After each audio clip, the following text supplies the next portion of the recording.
Bismillah ar-Rahman ar-Rahim wa sallallahu ala nabi al-Karim. Excellence, Monsieur le représentant de la directrice de l'UNESCO. Excellence, Professeur Dioncounda Traoré, ancien président de la République du Mali.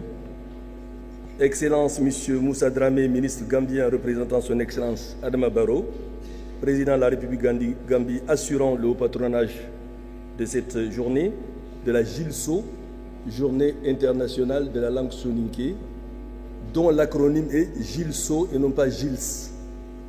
GILSO comme soninké, donc c'est GILSO.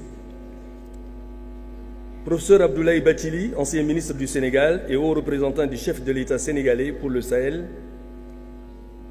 Monsieur mon frère Tchéblé Dramé, ancien ministre des Affaires étrangères du Mali. Ma sœur, Madame Dramé Kadiatou, ancienne ministre de l'Éducation du Mali. Chère petite sœur, Madame Lalia Ali Kamara, ancienne ministre de l'Environnement de Mauritanie. Chère grande sœur, Madame Sina Damba Maïga, ancienne ministre de la Promotion de la Femme et de l'Enfant et de la Famille au Mali.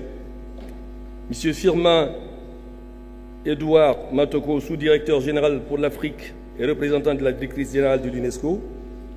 Son Excellence François Koulikoumifura, excusez-moi,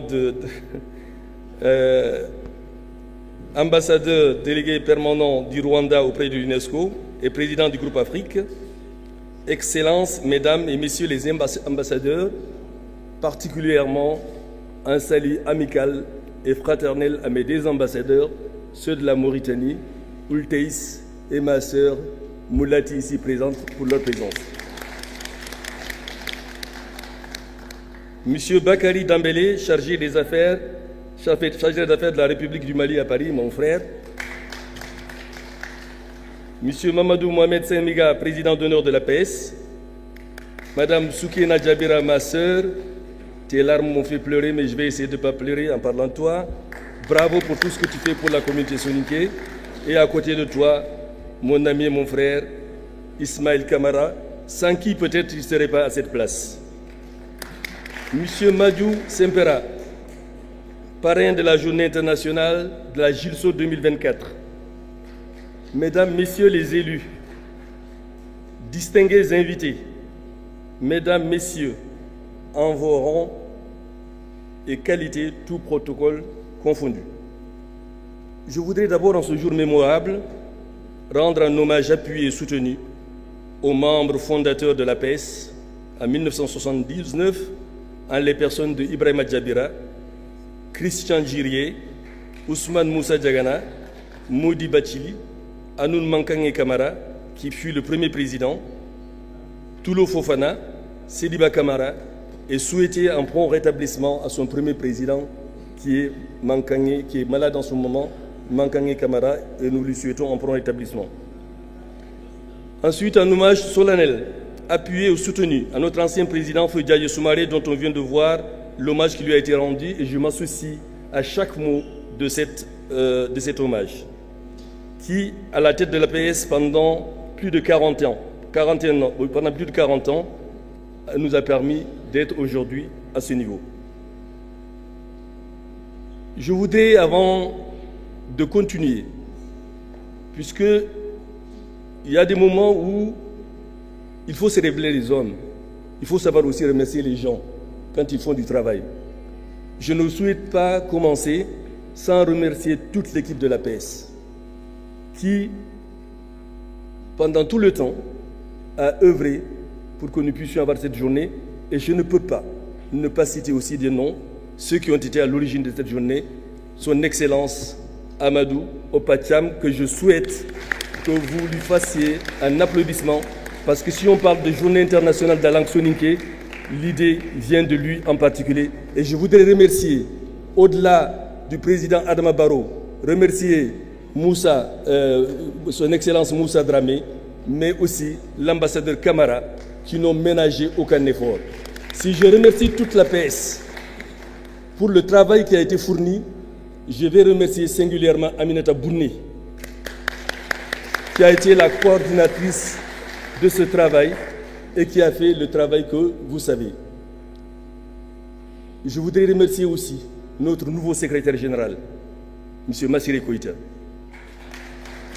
Massiré, où tu es, je te dis merci. Depuis que tu es à l'APS, on voit du changement.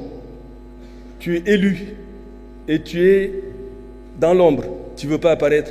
Mais je voudrais aujourd'hui que les gens sachent qu'aujourd'hui, si on a fait beaucoup de travail, si on a fait des avancées, je ne sais même pas s'il est dans la salle, Massiré en est pour quelque chose.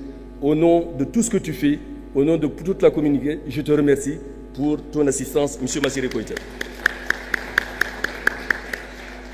La première célébration de la Journée internationale de la langue soninké revêt un caractère important pour la communauté soninké dans le monde. Si elle a été rendue possible, c'est parce qu'au-delà du travail fait par divers acteurs culturels soninké, d'intellectuels, d'acteurs associatifs, des équipes se sont réunies, ont travaillé pour faire d'un rêve, d'une idée folle, une réalité palpable. Qu'il me soit donc permis d'adresser mes salutations, mes remerciements à son Excellence, M. Amadou Opacham, de la délégation permanente du Mali auprès de l'UNESCO et l'ensemble de son équipe technique compétente, disponible, qui de jour en jour, comme de nuit, n'ont ménagé aucun effort dans ce sens.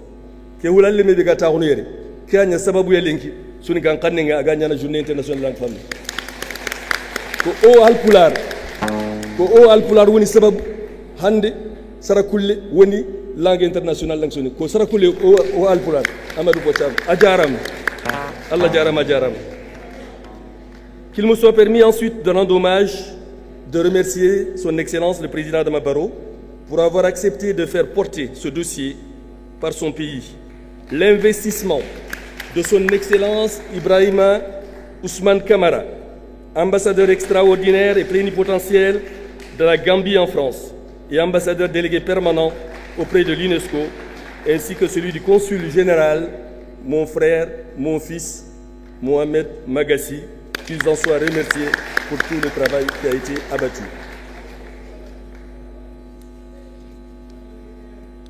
Je voudrais associer à ces remerciements le groupe Afrique de l'UNESCO, l'ensemble des pays co-auteurs et co-sponsors, ainsi que l'ensemble du conseil exécutif qui, en cette matinée du vendredi 13 octobre, jour mémorable pour des musulmans que nous sommes, la plupart d'entre nous, les soninké, jour symbolique, a voté unanimement la proclamation de la Journée internationale de la langue soninké, mais aussi et surtout la conférence générale qui a entériné cette décision. Aujourd'hui, le soninké est la deuxième langue africaine bénéficiant de sa journée mondiale décrétée par l'UNESCO. Contrairement au swahili, qui est une langue officielle, une langue de travail, la langue soninké n'est nulle part reconnue comme une langue officielle dans les pays où elle est d'usage. Si je veux rentrer dans la situation du soninké dans nos pays, j'y mettrai toute la journée. Vous me permettrez de parler peut-être de deux pays, de l'ensemble des pays soninké, mais à travers deux pays. Le Sénégal, situation du soninké au Sénégal. Le soninké fait partie des 6 premières langues sénégalaises reconnues comme nationales au Sénégal par le décret de 68.